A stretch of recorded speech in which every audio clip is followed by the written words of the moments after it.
Hey, it's Srini. So I hope you've been enjoying the Architects of Reality series because we wanted to give you a glimpse into what you're going to experience at this event. This isn't just another conference where you're going to go home inspired for a few days and not see anything change in your life. You're going to leave with superpowers that allow you to bend reality. And because we're committed to making this affordable and accessible to all of our listeners, we've even set up a payment plan. And I encourage you to get your tickets ASAP because the prices will go up the closer we get to the conference. And given that it's been 6 years since we did the last one, it's entirely possible that there won't be another one after this. Go to unmistakablecreative.com/reality and get your tickets today. Again, that's unmistakablecreative.com/reality. Now, onto the show. In terms of goals, there's simple cognition and there's complex cognition. And simple cognition is, I need to go get some bread, or I need to visit somebody who lives in a particular street. That's pretty direct. It's easier to get to that goal. You know where you're going, you know how to get there, and you use simple cognition to get there. But when you say, I want to make an extra $100,000, or I want to fall in love, or I want to enhance my state of happiness, or I want to find the job that I truly love, those are more abstract goals, and they involve what we call complex cognition. And complex cognition involves more than just following some kind of formula. It really relies heavily on your own sense of ingenuity. I'm Srini Rao, and this is the Unmistakable Creative Podcast, where you get a window into the stories and insights of the most innovative and creative minds who've started movements, built thriving businesses, written best-selling books, and created insanely interesting art. For more, check out our 500-episode archive at unmistakablecreative.com. Srini, welcome to the Unmistakable Creative. Thanks so much for taking the time to join us. I especially love being here, and I think, find it funky that I'm in an interview where I'm going to be talking to the other person whose name is Srini as well. Yeah, I know. For somebody who hadn't pressed play or hadn't gotten past that part, they might be thinking that I was talking to myself when I said that. Right. I think it really is funny because it makes you aware of a number of different things. Makes you wonder how people who have names that are more common in this environment feel when they talk to other people. Like, how does Bob feel talking to Bob? Mm-hmm. But it also makes you aware that it makes you feel connected in an almost irrational way initially, because I don't really know how much we have in common. But because we have a name in common, I think my mind immediately jumps to all of these assumptions that we have a million other things in common as well. Uh-huh. Well, so I was introduced to you by way of Bob Gower, who's a recent guest here on the Unmistakable Creative, who talked to us about the psychology of cult formation. And when I asked him, who else should I talk to, your name pretty much rose to the top of the list. And then I learned from my business partner, Brian, that you do a good amount of work with, you consult with Neurogym where he works as well. So I was really thrilled to be able to talk to you. But before we get into what your work is about, I want to ask you a question that I have to credit for Brian for, because he's asked me to start the show with this question. What did your parents do for a living, and how did that end up impacting the choices that you've made with your life and your career? My mother was a housewife for most of her life, so she stayed at home, sort of attended to stuff at home. Occasionally would help out in a family business. And my father was a freelance window dresser who ended up teaching window dressing at a local college for a while, but mostly just dressed windows for stores. And I think, in terms of how they influenced me, I think from a number of levels. One of my feelings is that I'm incredibly fortunate to have had such a loving family, and I feel like a lot of that love really helped sort of carry me through difficult times in my life. It inspired me when I needed to be inspired. I think there were contrasts in their personalities. My mother was a sort of very effusive, loving person. My father was a sort of stereotypical guy around structure and discipline. And something about the mixture of both of those things, I think, really held me in good stead. So I am forever grateful to both of them for the quality of emotionality that they that they presented to me, but also, I think, for the ways in which they helped me kindle my ambition without getting in the way. And, in a lot of ways, memories are not entirely reliable. So while I feel like my story is true, I'm not sure that I'm including all of the facts. But the general feeling that I have is, boy, I'm so lucky to have had the parents I had. Mm-hmm. Yeah, I think one of the most interesting things you said is they kindled your ambition without getting in the way. And, both of us has come from an Indian background. And, sometimes I wonder at moments of my parents, were they overbearing at points or, did they kill ambition? Because the one thing I realized, I think I got drilled so much into my head that if you want a good life, you become a doctor, that I didn't want to be a doctor by the time I got out of high school. And I'm just curious, if you're talking to parents, what do you say to them about how do they encourage ambition in their kids without stifling it? So I think I can make two comments. I think one is a more personal comment about myself, which is that I think I was always pretty opinionated and pretty passionate about what I was doing. And I was someone who loved music as much as he loved math, as much as he loved biology. And so when I was considering a career, there was a real seriousness about being a musician versus being a doctor versus sort of studying literature and then just being a mathematician or an inventor.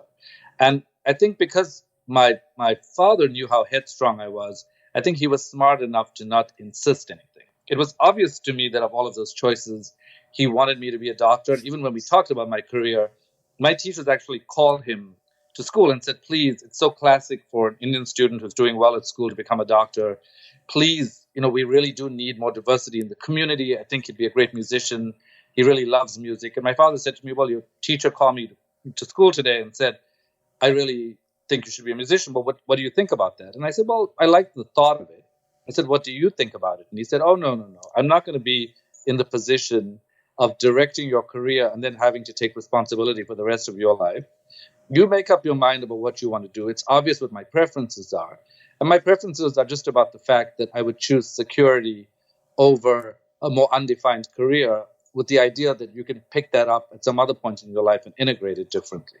Mm-hmm. So, I think that principle is an important principle because I think as it relates to other people and their kids, there are a couple of realities that I think I've learned over the years, having worked with lots of adolescents who are at career decision points. One of the things I've learned is that there's no one-size-fits-all solution. That's number one. Number two, one of the most humbling experiences that I've had was actually working with the child of people who are experts in giving other people advice about how to parent their children. And I think that just illustrated to me how hard it is to parent and how hard it is to find the exact right thing. Mm-hmm. But I do think that a sincere conversation and an honest conversation with a certain amount of seriousness about the serious implications, but also lightheartedness about the fact that in this day and age, any career that you're choosing up front is not necessarily the career that you're going to be stuck with. And I really believe that it's more about connecting with who you are and then manifesting that in a series of jobs that may or may not fulfill you, and to tinker along with that process until you find something that truly resonates. So I would say that being supportive, recognizing the specialness in any human being, allowing them to express where they want to go with that specialness and allowing them to have that passion will give them the drive and motivation that they need, rather than whipping them into shape and making them follow something. I think there's a way in which you can say, honestly, you know what, I'm a bit parochial and I think you should choose this career over that. But at the same time, I think the most important thing for you is to be motivated. And in order for you to be motivated, it's got to be something that you truly love. So would you like to talk to me about the different options and what you like versus what you don't like? Mm. You said basically we're conducting, in a lot of ways, a series of experiments until we find something that resonates. And I can tell you, for me, as somebody who's an author and somebody who's getting to do what I do, I mean, for me, that sort of resonance didn't occur until, probably the last 5 or 6 years. And I was well into my adult life by that point. I am really curious why you think people stop looking for that point of resonance in their work and they resign themselves to whatever they think their fate is. So a couple of different reasons. I think from a biological perspective, uncertainty and change are threatening to the brain. So when we want to make changes, we can only talk, even though our brain is actually, we're wired to make changes, the brain also goes into a state of chaos when you threaten it with too much change. And this state of chaos is called cognitive dissonance. And essentially is your brain saying, whoa, hold on, why don't you just settle with what you've got? And part of that has to do with the fact that the chaos is unpleasant because you've got to pay what we call a switch cost to actually make the change. And that means that for any change you make, you've got to pay an emotional price, which means you've got to be afraid, you've got to be uncertain, you've got to be prepared to be lost. And the brain doesn't like any of those particular states. So I think for a lot of people, the change is much more threatening than just maintaining the status quo. I also think that for a large number of people, they're often lost, and they don't they base their movement through the world on reality rather than a state of possibility. And my general approach to life is that no matter what you start with a sense of possibility, because possibility does change your brain. It actually makes you feel more rewarded. It's basically a message to your brain that says, hey, I don't know how to get to where I need to get to, but I know it's possible. So can you please get on board? And once you start with that approach, you can then approach what you need to approach, stop when you need to stop, because nobody can do constant change. But at the same time, I think it's a tragedy if we just settle for the status quo. So I want to come back to this and do a much deeper dive into this. But before we get there, one of the other things I know from reading your bio is that you grew up in South Africa, and I know you mentioned that you've been asked several occasions about growing up during apartheid. And I just was so curious about what that was actually like. What impact did that have on sort of community and race relations that you were raised with? And how did that impact your entire perspective on the world and life? Yeah, it's a strange feeling growing up in a community where you have your own beach, so you can't go to a white beach or a mixed race beach or a black beach. You can't go. You can shop in the shopping mall, but you can't eat in the shopping mall. You have your own amusement park. So it's a strange feeling to grow up in that kind of segregated way. And I think different people manage that in different ways. I think for me, part of my defense around that was to really enjoy the vicariousness of it. And so if I was walking past a pool where there were white children playing in a pool and there were two droplets of water that landed in my hand, I would just become completely aroused and excited by the thought that something had happened that was not supposed to happen. And so I think a lot of my own defenses were really erotized. And I sort of began to feel curious about the things that I couldn't be part of. And I think for me, that curiosity fueled a lot of my own movement. One of the profound experiences I had was going to Stellenbosch. I grew up in Durban, and I was the first student of color in this department that I went to. And I remember the first day entering the dining hall and having everybody speak Afrikaans, which was my second language, but also laugh. I felt like my Afrikaans was not great. So I was like, what are they laughing at? And there are two things that I think I took away from that. One was I very quickly brushed up on Afrikaans so that I could begin to speak the language of the other person.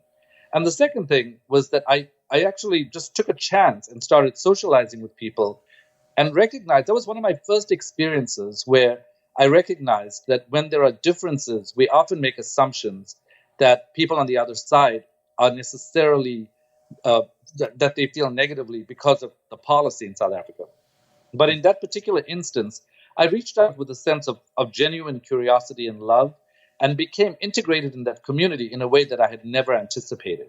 And it really allowed me to dissolve this generalization that when there are political systems that have general tenets, that they reflect individuals at the finest levels. Because what you find is you begin to understand that a lot of times people are threatened. So because they don't know what it is to be another color, and so they want to protect their self-interest. They also then start feeling guilty because they feel like you must hate them for being unfair. And that's just not what I felt. So, partly protected by the love of my family and partly protected by my own curiosity and drive, I felt very fortunate to have been in a position to have loved people of all races in South Africa. And I think, in particular, to have been in the position where I could express that love to people who are on the other side of apartheid, and then to feel integrated progressively over time was really a very good fortune for me. If you say, well, surely there must have been something difficult about it, I think there was. And I think one of the things you learn is that there's only a certain level of that you can take in, because you really have to remain functional and you really have to find a way to navigate that society in the world. And so developing those defenses really helped me navigate that society in the world. And I think it taught me a lot about, even today, when you see there's so much political fragmentation, there are so many fragmentations of opinion. My first response when I'm confronted with difference is not to freak out and say, oh my God, I can't believe you don't believe what I think. It's to stop and say, what's going on here? Like, are these differences for real? Or are these just things that we're doing, ways that we're posing to make ourselves distinct? And is there some possibility for love? And it may sound strange for a neuroscientist to take that angle and things, but I really believe in love, and I believe in a sense of possibility. And I think that's what that environment taught me. So, what is it in particular that planted the seed for your interest in this particular area of human development, this idea of possibility, this idea of making change and tying it all together through neuroscience? Well, I think I was always really curious about the human body, both aesthetically and scientifically. Like the thought of like going through my life and not having a detailed education about the human body was very unpleasant. So I think at the most fundamental level, I just wanted to get my hands into what it is to be human and to really understand this physical body as much as I could understand it. And I think that inspired my interest in medicine. I think along the way, I became fascinated by mechanisms and I became fascinated by the way the body operates. And by the time I got to psychiatry, I recognized that there was something that was related to the physical body, but that also was much more abstract than a lot of the other processes because we couldn't visualize them. And so I think my curiosity was piqued by the fact that there was this thing called a brain that seemed to be involved in human psychology. Yet there was a lot about human psychology that we could not perceive. And so, when I was doing this, we didn't really have very much in the way of brain imaging. What we had was a lot of curiosity about what's the role of the brain in generating human psychology. And so I think of all the medical disciplines, that was the one discipline that really was undeveloped. And so it was very tempting to enter that at a phase where the development was just starting to occur. And certainly when I got here to Harvard, I think one of the first things that I did was a structural brain imaging study.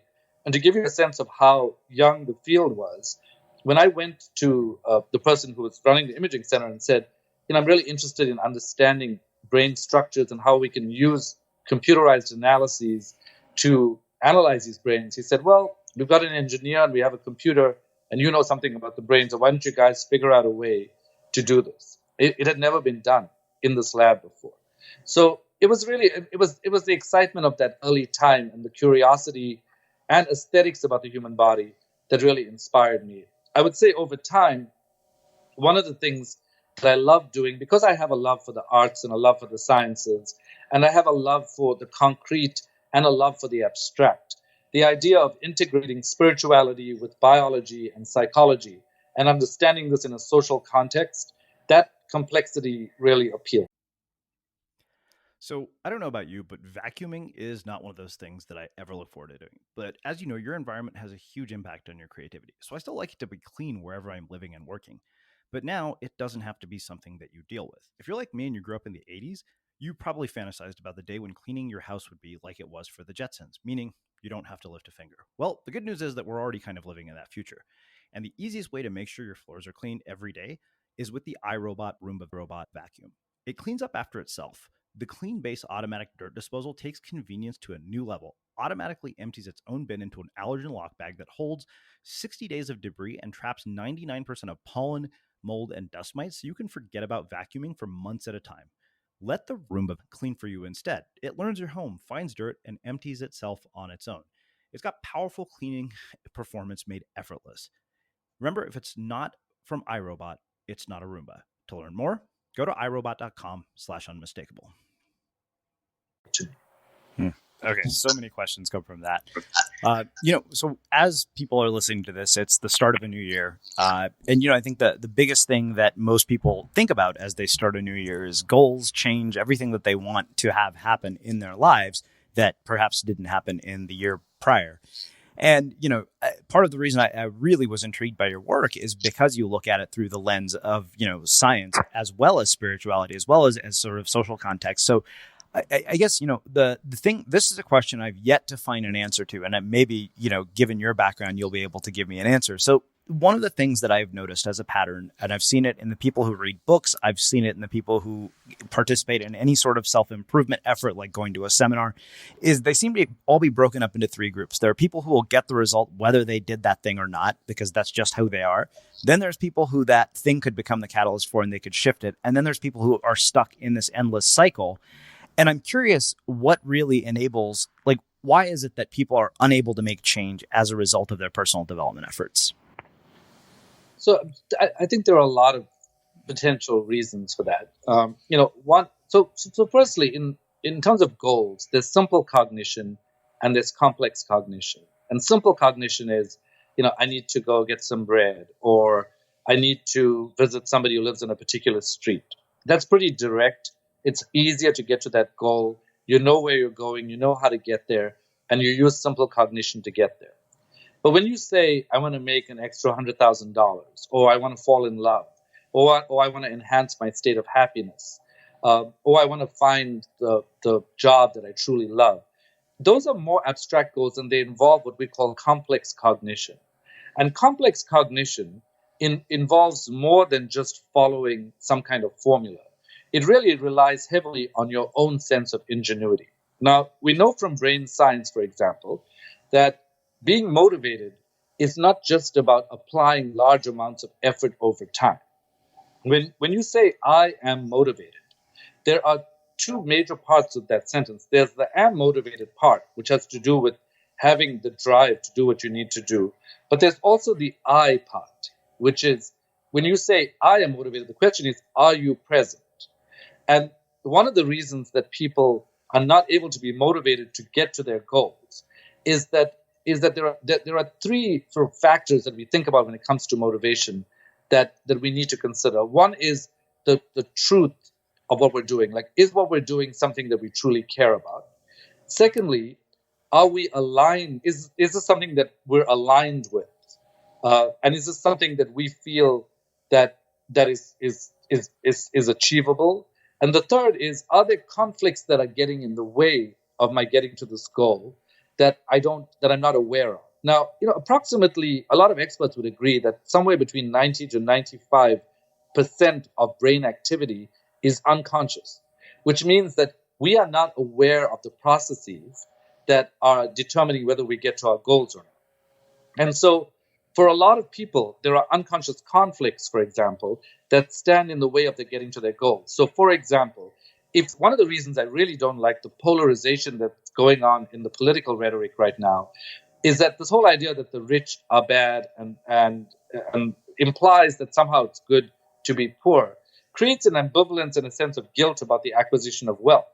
And even if consciously you know that you want to acquire it, unconsciously, depending on the circles that you're moving in, there's something in you that says, you know what, that's not really the best thing. So your brain is going to follow what the message is that you give it. If consciously you're saying, hey, brain, I want to make a lot of money, but unconsciously you're saying, but you should feel guilty about this. And if you make it, some other people are going to take it away from you. And what if you try to make it and you fail and other people laugh at you? Then your brain's like, you know what, this doesn't sound like such a great idea. Because unconsciously, you're deterring it from getting to your goal. So I think one piece of this is about motivation and the unconscious conflicts or lack of congruence that could exist. I would also say that another huge part of this, there's a new theory called the selfish goal theory, which is about the fact that goals, when you have a goal and you have it, it's not necessarily, a goal is simply a mental circuit in your brain. And it has to be represented in your brain all the time. So for a lot of people, they may have a goal, but in the course of a day, they get derailed. And even though they have that goal is not a strong priority in their brain. So slapping on a priority tag onto that goal is particularly important. The third thing I would say is that when we think about motivation and getting to our goals, one of the things I think we don't realize is that a lot of times we don't get to our goals because we are not present. So there are a lot of scientists and philosophers of science who will now say that motivation is not just about conscious and unconscious effort or conflict. It's also about, is there enough of you online that you feel the permission to move forward in life? So if you're doing something, but there's a huge piece of you that is just not getting expressed, you don't have the capacity to actually pursue that goal. You lose energy quickly and you're not engaged with what you need to do in life.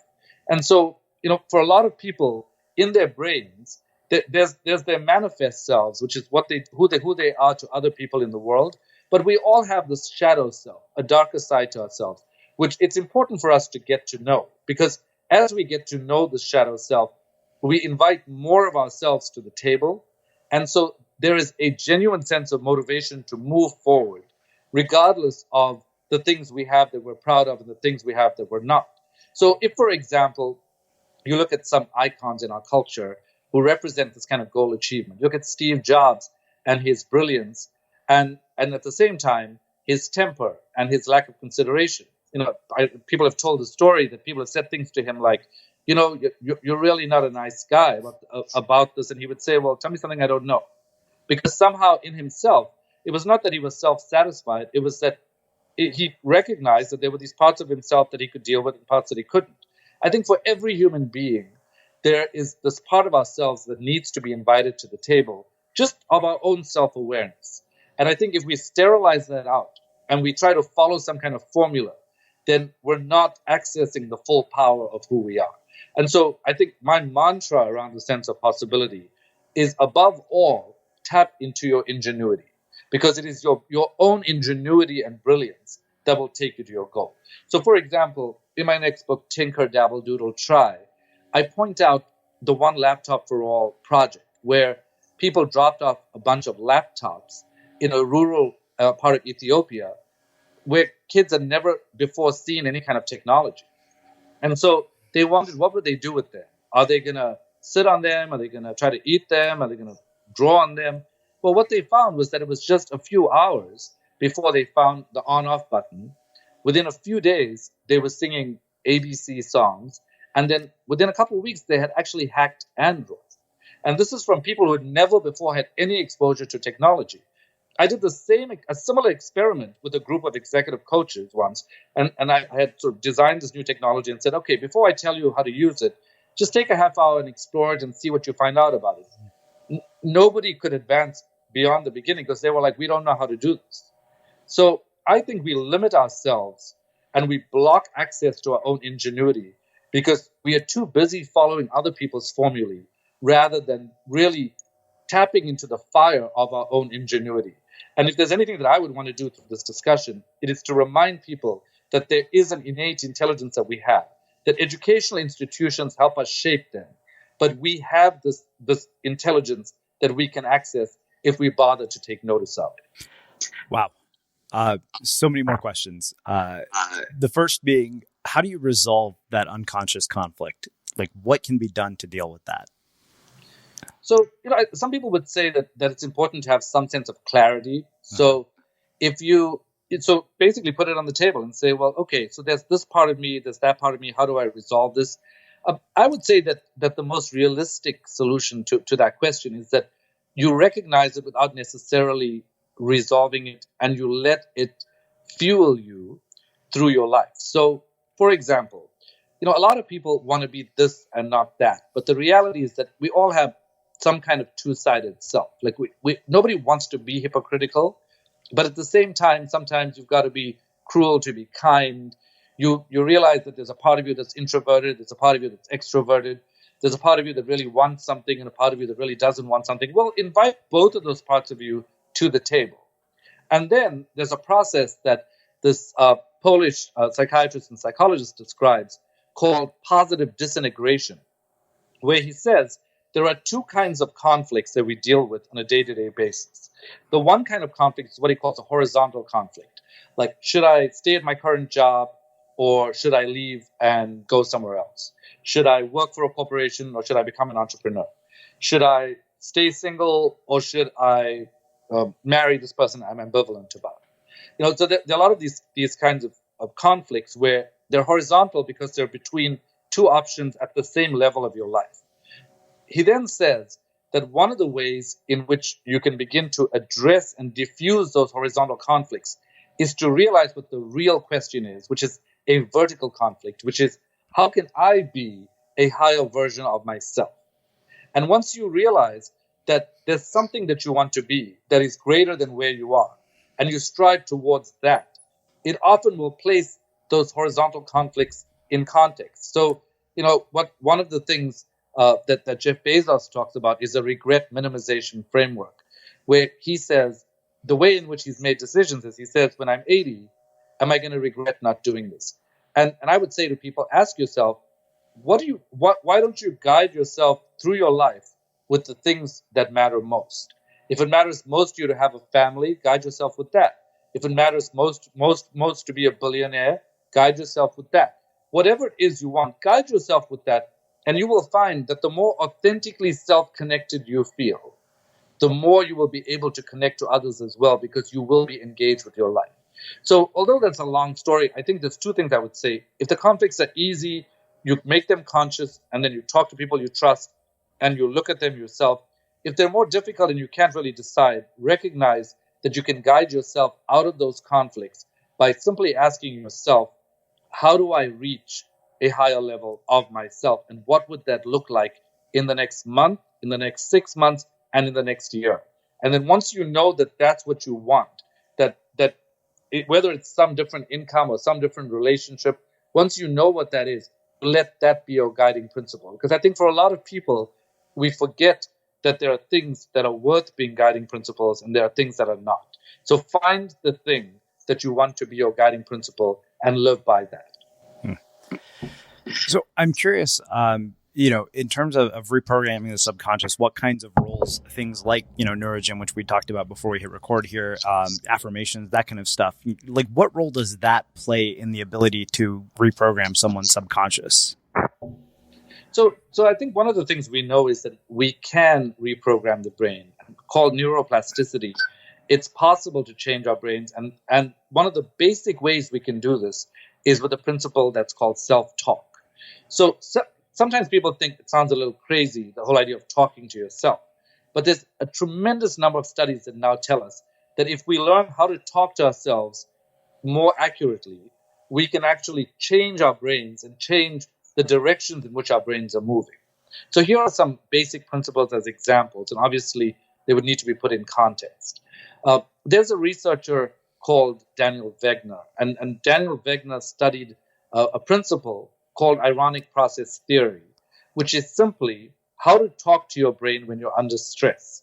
And one of the things that his multiple studies have shown is that when you tell yourself not to do something, like if you say, you know what, I'm going to be at some occasion, somebody's birthday party, and I'm not going to eat the appetizers when they pass them out. Under stress, you are more likely to reach out and eat them. And so what he started to look at was, why is it that when we're under stress, do our brains do exactly the opposite thing? And what he found was that, in the classic situation, which is that, it's like being at a party and holding 2 glasses of wine, walking across the room, seeing a white couch and saying, do not drop the wine. And the next thing you know, the wine's all over the couch. And it's like, well, how did that happen? Like, I just told my brain not to do that, and it did that. Well, it did that because under stress, the unconscious does not hear the word not. It gets primed by the main message, which is drop the wine, and it does what it thinks you want it to do, which is to drop it. So the practical significance there, in that case, is that you can learn that when you frame your goals, you frame them in the positive, so that your unconscious doesn't get confused when you're under stress. And they actually show this in a number of different examples. They showed this in soccer players, when they attached eye tracking devices to their eyes. If they were about to score a penalty and they said, do not move your eyes to the right, the eye moves to the right immediately. So if we know that, it's important to then say where you want your eyes to move, or what you want to happen to the wine, or how you want to behave in the positive, so that your unconscious will not react in a way that you don't want it to react. I think another important principle of self-talk, which was actually found in a study by Ethan Cross and colleagues, was that if we talk to ourselves in the second person, we are more likely to reduce our stress. Now, there's no exact reason for why this happens, although there are a number of theories and hypotheses. But, for example, if you watch Serena Williams and she's playing tennis and she goes back to the baseline, she's always talking to herself. She's like, come on, Serena. And the question is, well, does it help to call yourself by name? And does it help to speak to yourself as if you're speaking to yourself? So then in that case, you'd say, Serena, you're going to crush it. And what the study showed was that saying, Serena, you're going to crush it if you're Serena, is much more effective than saying, I'm going to crush it. So talking to yourself in that way, as if you're by calling yourself by name and speaking in the second person, can be much more effective. The other things we know is that a number of other techniques like reframing, labeling emotions, just calling out the emotion when it's there. It's like, I'm feeling really pissed off right now. I need to figure out what to do. I'm feeling super anxious. I need to figure out what to do. Or looking for the opportunity in emotion by reframing, by saying, okay, I'm really anxious about this. How can I use my anxiety for good? Just that kind of reframing can move brain blood flow from the anxiety center of the brain back to the thinking brain so you can make decisions more effectively. So those are just some of the ways. And of course, there are ways like mindfulness, which is simply focusing on your breath without paying attention to mental chatter, that can really change blood flow, brain blood flow as well, and can also turn on your creativity circuits. In my most recent book, one of the things I point out is that everything and its opposite can sometimes help.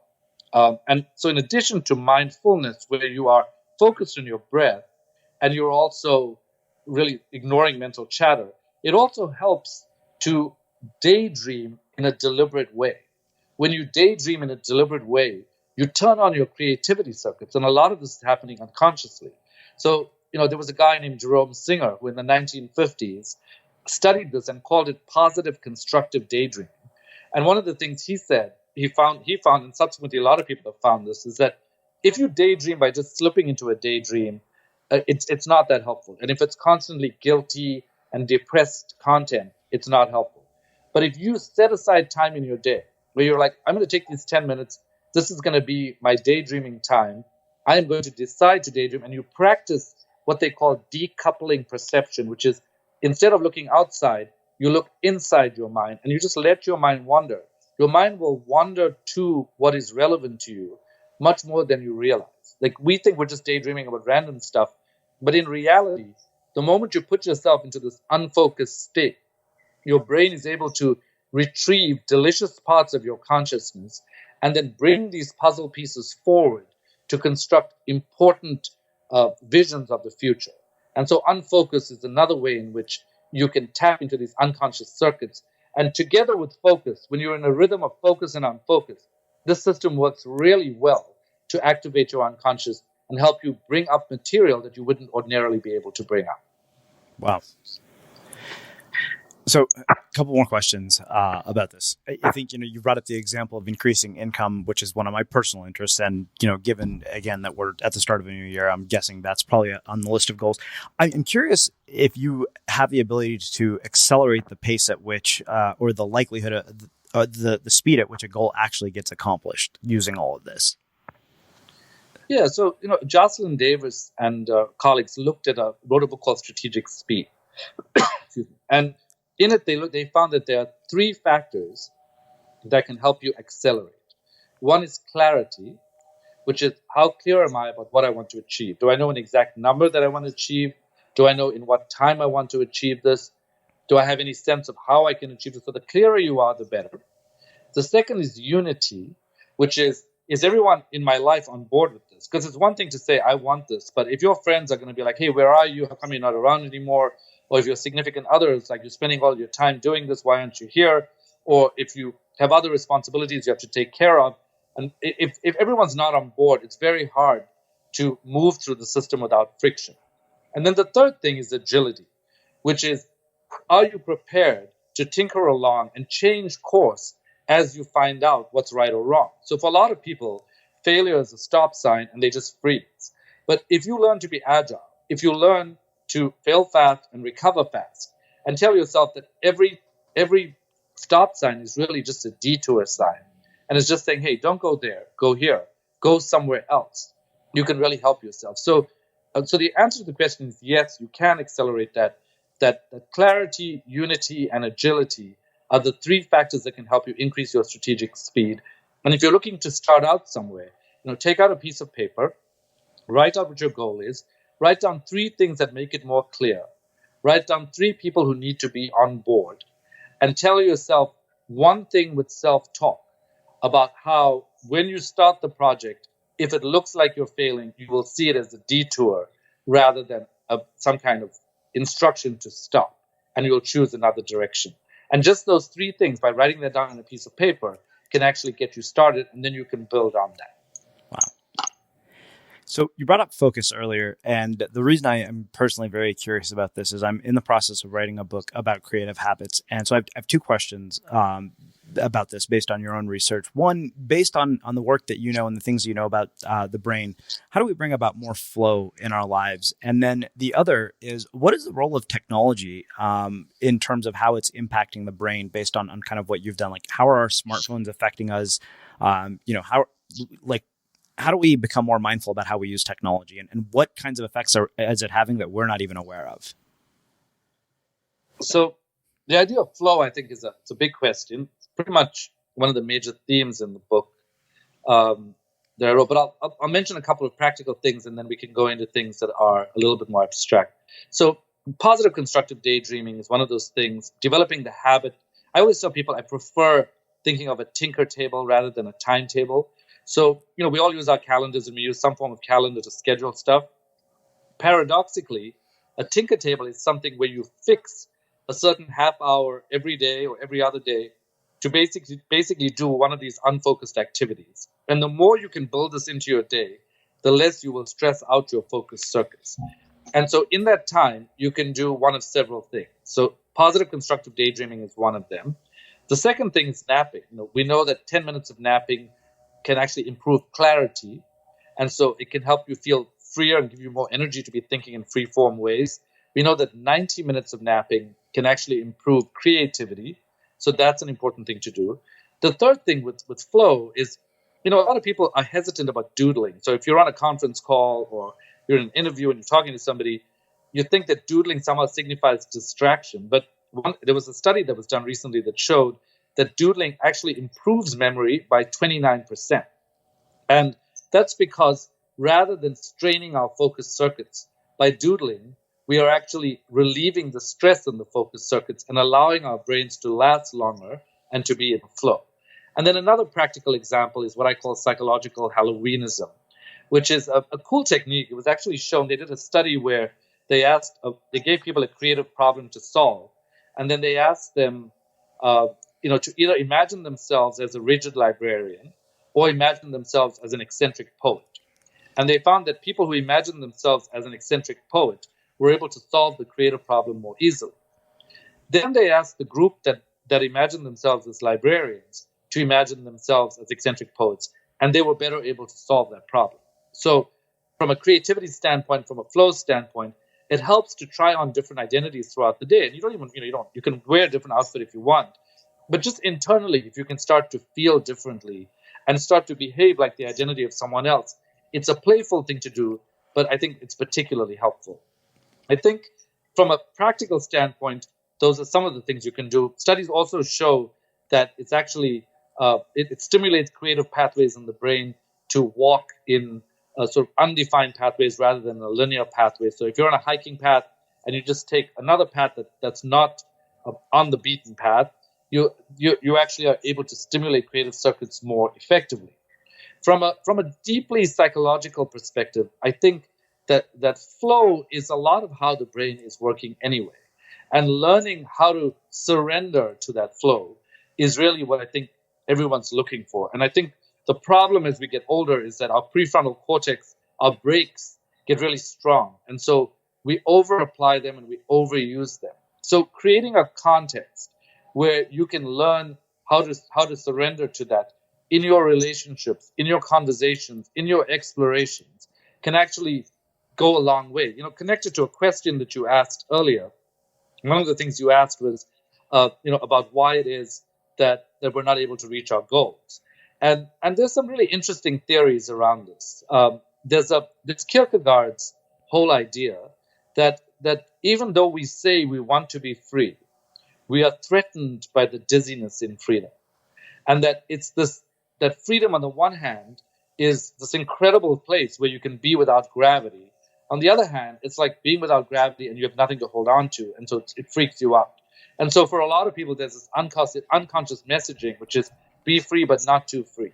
Have a lot, but not too much. have freedom, but not too much freedom.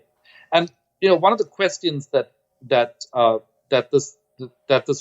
of the phenomena this relates to is something called repetition compulsion. So Freud and a bunch of other psychiatrists and psychologists were standing around watching kids, and what they noticed was that kids behaved in unusual ways. The first thing they thought was, this is kind of weird, because what the kids are doing is, firstly, they throw their toys out of the cart. So they said to themselves, as a human behavior, that's strange, and it's even more troubling if we do that as adults. Like, why would our brains be wired to throw out the very things that belong to us?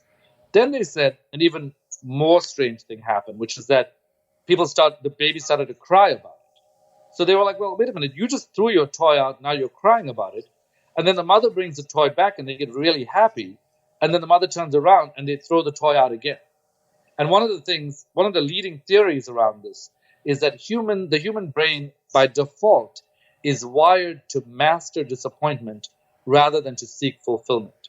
And so one major reframe that I would offer anyone listening to this is to ask yourself, am I spending a lot of my time trying to get good at the fact that life can suck?